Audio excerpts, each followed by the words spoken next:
These are helicopters, small, unbelievably powerful, but small, very small, so it can get into certain areas.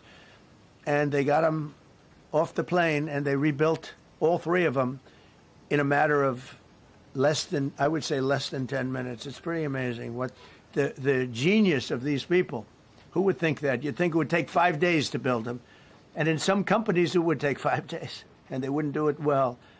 But they served us well.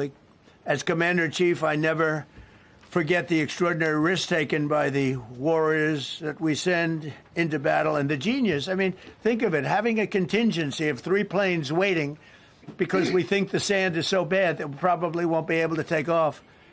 And the planes really got bogged. This was not much of a runway. This was a farm, not a runway. It's a farm, but it did the trick. But to have a contingency as opposed to having to wait 2 days, can you imagine, right in the middle? This was central.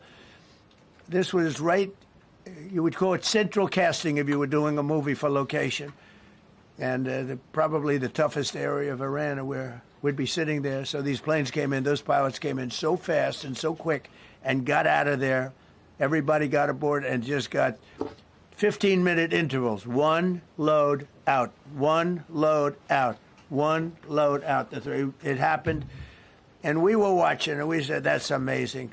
In many ways, I was almost more impressed by the contingency that we had than the fact that if we would have had a runway or decent soil. But it was an amazing thing. But we thank God for every single one of them and the talent, the genius. It's not even talent; it's genius. It's the whole ball game, every one of them.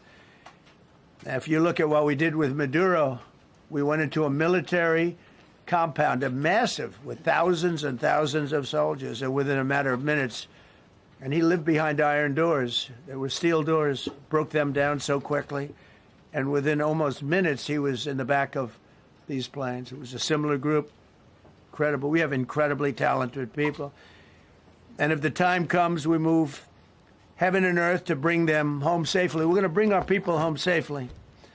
I want to thank every member of the U.S. Armed Forces involved in these historic operations. They really were historic. It's just not something that's done.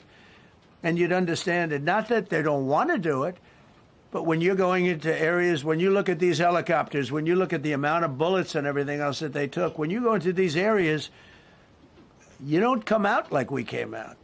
God was watching us, I tell you. Well, it was the Easter, we were in the Easter territory, I guess, but God was watching.